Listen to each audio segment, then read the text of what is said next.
Namaku Arga. Aku kerja sebagai sopir travel antar kota sudah hampir 6 tahun. Setiap hari tugasku cuma satu, nyetir, antar penumpang, lalu balik lagi.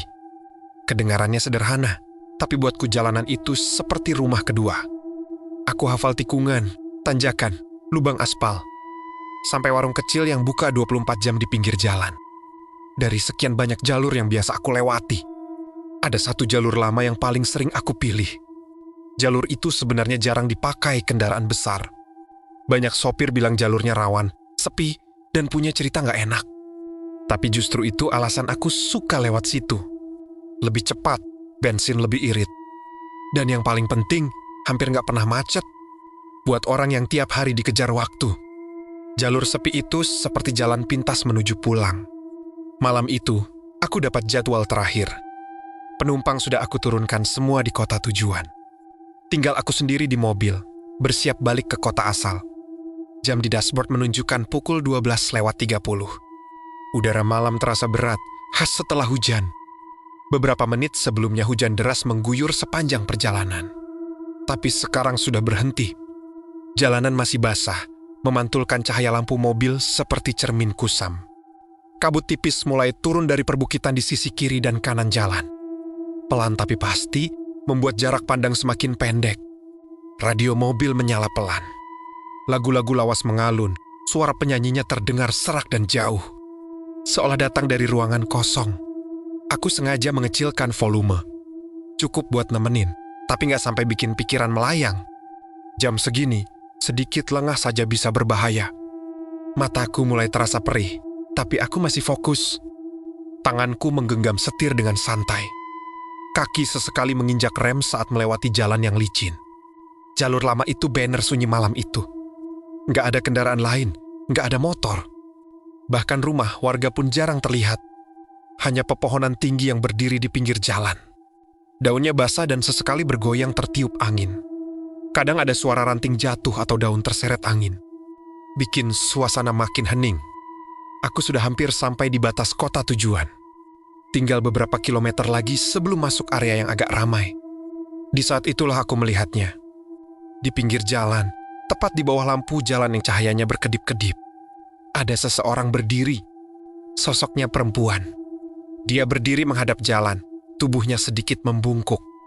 Pakai baju panjang warna pucat, entah putih kotor atau abu-abu. Rambutnya panjang, terurai menutupi sebagian wajah. Cahaya lampu jalan membuat bayangannya jatuh panjang ke aspal. Terlihat aneh dan gak wajar karena lampunya sendiri seperti mau mati. Refleks kakiku sedikit mengendur dari pedal gas. Jantungku berdegup lebih cepat. Dalam hati, aku langsung ragu. Jam segini, di jalan sesepi ini, ada perempuan berdiri sendirian jelas bukan hal biasa. Nalarku bilang untuk terus jalan. Tapi saat mobilku makin dekat, dia mengangkat tangannya perlahan, melambaikan tangan kecil. Pelan, seolah takut mengganggu. Wajahnya terlihat pucat. Bukan pucat karena cahaya lampu, tapi pucat seperti orang yang kelelahan atau kurang tidur. Matanya menunduk, tapi aku bisa melihat lingkar hitam samar di bawahnya. Ada rasa nggak tega muncul di dadaku. Mungkin dia kehabisan kendaraan, mungkin butuh bantuan. Aku tarik napas panjang, lalu menepi pelan dan berhenti beberapa meter di depannya. Aku nurunin kaca jendela sedikit. Udara malam langsung masuk, dingin dan lembab. Mau kemana, Mbak? Tanyaku, berusaha terdengar biasa saja. Dia mendekati. Langkahnya pelan, hampir nggak terdengar. Saat wajahnya mendekat ke jendela, aku bisa melihat kulitnya yang sangat pucat. Bibirnya kering, dan matanya yang terlihat sayu. Suaranya pelan banget saat menjawab, hampir seperti bisikan. Ke terminal lama. Masih jauh. Nada suaranya datar, tanpa emosi. Aku sempat mikir, terminal lama itu sudah jarang dipakai. Tapi memang masih ada beberapa angkutan yang lewat. Letaknya searah dengan jalur pulangku. Aku melirik ke jalan depan sebentar, lalu kembali menatapnya. Masuk aja, Mbak, kataku akhirnya. Dia mengangguk pelan. Nggak mengucapkan terima kasih. Cuma membuka pintu belakang dan duduk di kursi penumpang. Pintu tertutup dengan suara pelan. Tapi entah kenapa suara itu terdengar berat di telingaku. Begitu dia duduk, Aku langsung merasakan sesuatu yang aneh. Udara di dalam mobil mendadak berubah, dingin, bukan dingin biasa. Tapi dingin yang menusuk seperti saat membuka pintu kulkas terlalu lama. Padahal AC sama sekali nggak aku nyalakan. Bulu kuduku langsung berdiri. Aku merapatkan jaket, mencoba menenangkan diri. Mungkin hanya sugesti, pikirku. Tapi belum sempat pikiranku tenang. Hidungku mencium bau yang gak asing tapi sangat mengganggu. Bau tanah basah. Bau haulm before. Seperti bau setelah hujan di area kuburan atau tanah yang baru digali. Bau itu samar, tapi jelas ada. Aku menelan ludah. Tanganku sedikit mengencang di setir. Lewat kaca spion tengah, aku coba melirik ke arah kursi belakang. Aku ingin memastikan dia benar ada di sana. Tapi bayangan yang terlihat di spion aneh. Sosoknya ada, tapi wajahnya buram, seperti tertutup kabut tipis. Garis wajahnya nggak jelas. Padahal kursi belakang kosong, nggak ada penumpang lain. Nggak ada barang yang menghalangi pandangan. Capek, gumamku dalam hati. Aku mencoba meyakinkan diri sendiri bahwa semua ini cuma efek lelah. Setelah nyetir seharian, aku kembali fokus ke jalan dan mulai melaju lagi. Mobil berjalan pelan, menembus kabut yang semakin tebal. Lampu depan hanya menerangi beberapa meter ke depan. Selebihnya putih abu-abu, kosong. Sepanjang perjalanan, dia diam. Nggak bersuara sama sekali. Nggak ada gerakan, nggak ada batuk, nggak ada suara napas yang terdengar. Biasanya, penumpang pasti ada saja yang menggeser badan atau sekadar menarik napas panjang. Tapi ini sunyi. Terlalu sunyi. Aku juga nggak berani ngajak ngobrol. Setiap kali ingin membuka mulut, ada rasa berat di dada, seperti ada yang menahan. Jalan makin sepi. Pepohonan. Di pinggir jalan terlihat seperti bayangan hitam tinggi yang mengawasi. Kabut makin tebal sampai aku harus memperlambat laju mobil. Lampu jalan semakin jarang. Radio masih menyala, tapi suaranya kini terdengar agak sember. Seperti terganggu sinyal. Lagu yang tadinya mengalun halus kini terdengar putus-putus. Entah kenapa, perasaanku makin gak enak. Ada rasa diawasi, bukan dari depan, tapi dari dalam mobil sendiri. Dari kursi belakang, aku kembali melirik spion. Kali ini, jantungku seperti berhenti berdetak. Jika ke spion, kursi belakang terlihat kosong. Benar-benar kosong. Nggak ada bayangan, nggak ada rambut panjang, nggak ada baju pucat. Hanya jok mobil yang gelap dan sunyi. Nafasku langsung tersendat. Aku yakin, sangat yakin, beberapa menit lalu ada seseorang duduk di sana. Aku bahkan masih mencium bau tanah basah itu. Tanganku mulai gemetar. Setir terasa licin oleh keringat. Aku melirik ke kaca spion sekali lagi, berharap yang tadi cuma salah lihat. Tapi tetap kosong. Saat itulah tengkukku merinding hebat. Seperti ada aliran listrik dingin menjalar dari leher sampai punggung. Aku tahu, sesuatu yang sangat salah sedang terjadi. Aku mencoba menenangkan diri. Berkali-kali aku mengedipkan mata, berharap bayangan di kaca spion kembali muncul. Tapi Chitaki, kursi belakang tetap kosong, sunyi. Seolah dari awal memang tak pernah ada siapapun yang duduk di sana. Padahal pintu belakang tadi jelas terbuka, jelas tertutup. Dan mobil ini bukan mobil yang pintunya bisa kebuka sendiri. Kamu capek, Arga, gumamku lirih. Suaraku sendiri terdengar asing di telingaku. Aku menarik napas panjang, lalu menghembuskannya pelan. Bau tanah basah itu masih ada. Semakin lama, semakin kuat. Seperti tanah yang daimes tepat di bawah hidungku. Aku memutuskan untuk terus jalan. Berhenti di tengah jalur sepi begini rasanya jauh lebih menakutkan. Kakiku menginjak gas perlahan. Mobil kembali melaju. Memecah keheningan malam dengan suara mesin yang terdengar terlalu keras. Beberapa ratus meter berlalu tanpa kejadian apa-apa. Aku mulai sedikit tenang, meski jantungku masih berdetak cepat. Mungkin benar, aku cuma halusinasi. Mungkin perempuan itu sudah turun tanpa aku sadari. Pikiran itu terasa bodoh, tapi aku paksa menerimanya. Sampai tiba-tiba, aku mendengar suara. Bukan dari luar mobil. Bukan dari radio. Suara itu datang dari dalam. Seperti suara napas panjang, ditahan, lalu dilepaskan perlahan. Tepat di belakang kursiku. Tubuhku langsung kaku.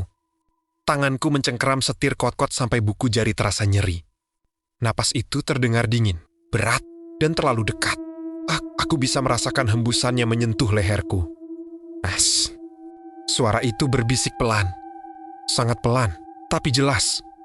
Jantungku seperti dihantam palu. Aku tidak berani menoleh. Tidak berani melihat spion. Bahkan untuk berkedip saja rasanya sulit. Seluruh tubuhku seperti dikunci.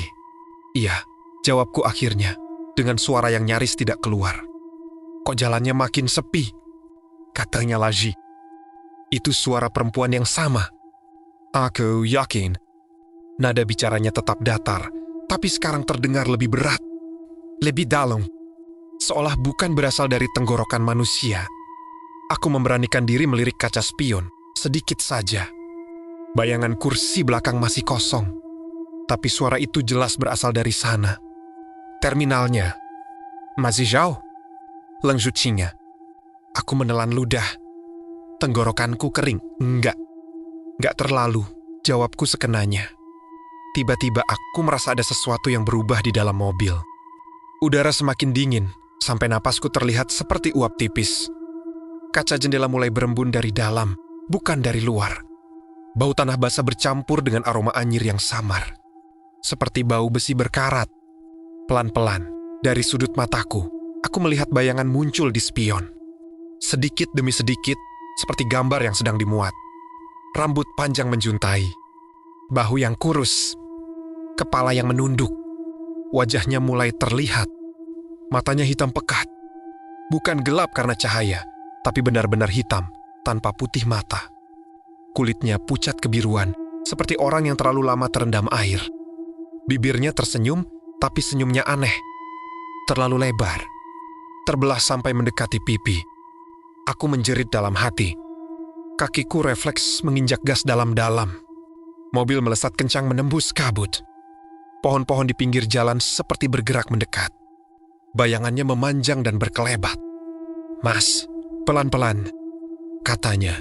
Tapi suaranya sekarang bercampur tawa pelan. Tawa yang membuat bulu kuduku berdiri. Kita belum sampai. Radio tiba-tiba mati. Lampu dashboard berkedip, lalu redup. Suara mesin terdengar berat, seperti dipaksa bekerja. Setir terasa dingin-dingin sekali sampai telapak tanganku mati rasa. Aku mulai membaca doa seingatku, terbata-bata, tidak beraturan. Kata-katanya keluar sendiri tanpa aku sadari. Aku hanya ingin cepat keluar dari jalur ini, cepat melihat lampu rumah. Warung, apa saja yang menandakan ada manusia lain di sekitar. Dari kursi belakang, terdengar suara lain. Seperti sesuatu yang digesekkan ke jok. Pelan, tapi konsisten. Lalu terdengar suara kuku, panjang, menggaruk-garuk. Permukaan jok dan lantai mobil. Mas tahu nggak? Suaranya kini tepat di telingaku. Padahal aku tidak melihat apa-apa di spion. Aku sudah lama nunggu di sini. Aku hampir menangis. Dadaku sesak. Mataku panas. Jalan di depanku mulai terlihat. Asing, aku tidak ingat ada. Tikungan sepanjang ini, lampu jalan sudah. Tidak ada sama sekali, hanya gelap dan kabut. Tiba-tiba mobil seperti melewati. Sesuatu guncangan. Keras membuatku hampir kehilangan. Kendali, aku refleks menginjak rem. Dan semuanya mendadak sunyi. Tidak ada suara napas. Tidak ada tawa. Tidak ada garukan. Mesin mobil masih menyala. Lampu kembali normal. Kabut menipis. Aku terengah-engah. Seperti baru bangun dari mimpi buruk, perlahan aku menoleh ke spion. Kursi belakang kosong. Tidak ada siapa-siapa. Tapi di jok belakang, ada bekas tanah basah. Dan bau anyir itu masih tertinggal. Aku tahu, malam itu belum berakhir. Aku masih duduk kaku di balik kemudi. Tanganku gemetar, napasku tersengal. Dadaku terasa sakit seperti habis ditekan kuat-kuat. Mataku menatap kosong ke jok belakang yang kini sunyi. Bekas tanah basah itu nyata. Bukan khayalan. Warnanya coklat kehitaman, menempel di lipatan jok dan sedikit di lantai mobil. Bau anyir bercampur tanah masih menggantung, membuat perutku mual. Aku menelan ludah berkali-kali. Ini nggak benar. Ini nggak mungkin. Gumamku pelan. Suaraku hampir tidak terdengar. Dengan tangan gemetar, aku mengambil tisu dari dashboard dan mencoba menyeka jok belakang.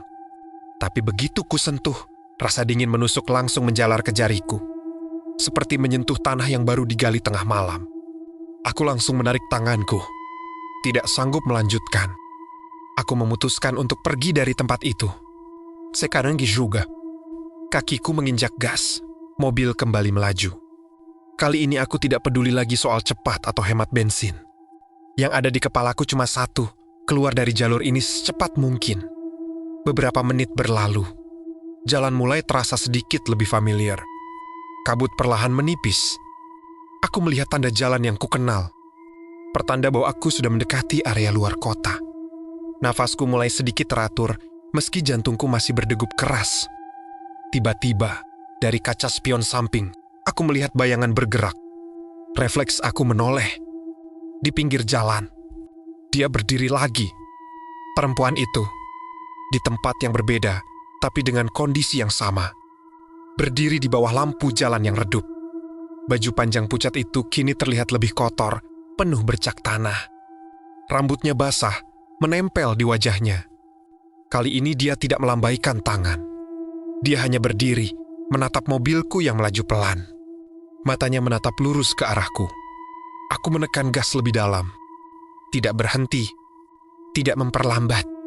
Tapi saat mobilku sejajar dengannya, kepalanya berputar mengikuti arah mobil. Putarannya tidak wajar. Terlalu pelan. Terlalu halus. Sampai lehernya seperti tidak punya tulang. Jangan lihat. Jangan lihat.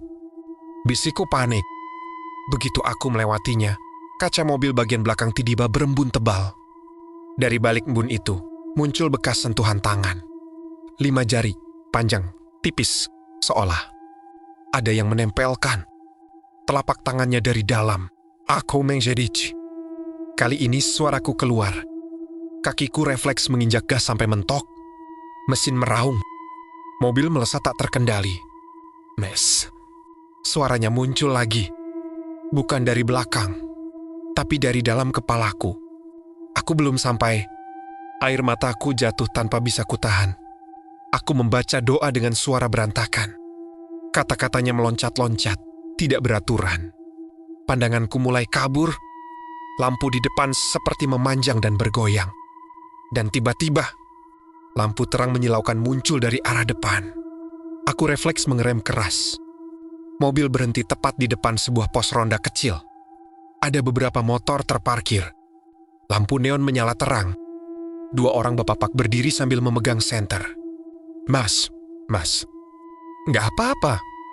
Teriak salah satu dari mereka sambil mendekat. Semua suara itu seperti menarikku kembali. Ke dunia nyata. Suara mesin, suara orang, suara malam yang normal. Aku terisak, tubuhku lemas. Aku membuka pintu mobil dan hampir jatuh saat turun. Mas dari mana? Kok berhenti mendadak? Tanya bapak yang satunya. Aku tidak langsung menjawab. Nafasku masih terputus-putus. Setelah agak tenang, aku menceritakan semuanya. Dari perempuan di pinggir jalan, suara di kursi belakang, sampai bekas tanah di jok. Wajah kedua bapak itu langsung berubah. Saling pandang. Salah satunya menghela napas panjang. Mas lewat jalur lama, ya? Tanyanya pelan. Aku mengangguk lemah. Sudah sering kejadian, katanya lagi. Penumpang tengah malam, bukan orang hidup. Katanya, dulu ada perempuan meninggal tertabrak di jalur itu. Tengah malam juga. Mayatnya tidak langsung ditemukan. Tubuhnya sempat terkubur tanah longsor di pinggir jalan. Sejak itu, banyak sopir yang mengaku melihat penumpang perempuan. Ada yang cuma numpang sebentar. Ada yang sampai ikut duduk di mobil. Biasanya dia cuma minta diantar. Ke tempat terakhir dia menunggu, ucap bapak itu lirih. Aku menatap mobilku. Jok belakang masih basah. Bekas tanah itu belum hilang. Pagi itu aku tidak langsung pulang. Aku duduk lama di pos ronda sampai matahari benar-benar naik. Setelah itu, aku pulang lewat jalur utama, meski lebih jauh. Sejak malam itu, aku tidak pernah lagi mengambil jadwal tengah malam. Jalur lama itu juga tidak pernah aku lewati lagi, bahkan di siang hari. Tapi sampai sekarang, kadang saat aku nyetir malam dan melihat, Seseorang berdiri sendirian di pinggir jalan. Jantungku selalu berdegup lebih cepat. Karena aku tahu, tidak semua yang melambaikan tangan di tengah malam masih manusia. Sejak kejadian malam itu, hidupku nggak pernah benar-benar sama. Aku masih jadi sopir travel, masih nyetir dari kota ke kota. Tapi ada satu hal yang berubah total. Aku nggak pernah lagi menyentuh setir setelah jam 11 malam. Mau dibayar berapapun, mau jalurnya siman apapun, aku selalu menolak. Banyak yang bilang aku berlebihan. Katanya, kejadian itu cuma sugesti karena capek. Tapi mereka nggak ada di dalam mobilku malam itu. Mereka nggak mencium bau tanah basah yang nempel di jok. Nggak dengar suara napas di belakang leher. Dan nggak lihat tatapan mata hitam itu lewat kaca spion. Beberapa hari setelah kejadian, aku memberanikan diri membersihkan mobil secara menyeluruh. Aku cuci jok, lantai, bahkan langit-langit mobil. Bau tanah akhirnya hilang, bekasnya juga lenyap. Tapi rasa dingin itu masih sering datang. Kadang saat aku sendirian di mobil, meski siang hari. Tiba-tiba aku merinding tanpa alasan. Seperti ada yang duduk di belakang, diam, menunggu. Aku sempat berpikir semua sudah selesai. Sampai suatu malam, beberapa minggu kemudian, aku bertemu lagi dengan jalur lama itu. Bukan karena aku mau, tapi karena terpaksa. Waktu itu siang hari, menjelang sore. Ada perbaikan jalan di jalur utama. Jadi semua kendaraan dialihkan, mau tidak mau. Aku harus melewati jalur lama. Aku berusaha menenangkan diri. Ini siang, ramai, banyak mobil lewat. Nggak mungkin ada apa-apa. Saat mobilku memasuki jalur itu, dadaku langsung terasa sesak. Pemandangannya sama seperti malam itu. Pohon-pohon tinggi, jalan berliku. Dan udara yang entah kenapa terasa lebih dingin dari seharusnya. Aku berusaha fokus ke depan, nggak melirik kanan-kiri. Dan disitulah aku melihatnya. Bukan sosok perempuan itu, tapi sebuah gundukan tanah kecil di pinggir jalan. Tanahnya lebih gelap dari sekitarnya, seperti baru digali. Di atasnya ada bunga liar yang layu, diletakkan asal-asalan. Tidak ada nisan, tidak ada nama, hanya tanah dan keheningan. Mobil di belakangku membunyikan klakson, memaksaku terus jalan. Tapi mataku sempat menangkap sesuatu di sana. Bekas kain pucat yang sedikit menyembul dari tanah, tertiup angin pelan. Saat itulah aku paham. Dia bukan sekadar menumpang. Dia sedang mencari jalan pulang. Sejak hari itu, setiap kali aku mendengar cerita sopir lain tentang penumpang aneh, tentang kursi belakang yang tiba-tiba basah, atau tentang suara yang muncul saat tengah malam, aku tidak pernah menertawakan mereka. Aku selalu bilang satu hal, jangan anggap remeh jalanan malam. Karena jalanan bukan cuma milik manusia. Sekarang, setiap kali aku selesai narik dan parkir mobil di rumah, aku selalu menoleh ke kursi belakang sebelum turun, sekadar memastikan. Dan setiap kali aku menutup pintu mobil, aku selalu mengucap doa pelan-pelan. Aku tidak tahu apakah perempuan itu sudah benar-benar tenang atau belum.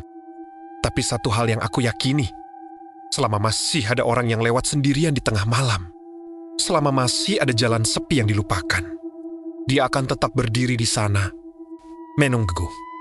Dan jika suatu malam kamu berkendara sendirian, lalu melihat seseorang berdiri di pinggir jalan, jangan langsung berhenti. Jangan langsung membuka pintu. Lihat bayangannya baik-baik. Perhatikan napasmu. Dengarkan sekeliling. Karena bisa jadi, yang menunggumu di tengah malam bukan manusia. Terima kasih sudah menonton videonya sampai selesai.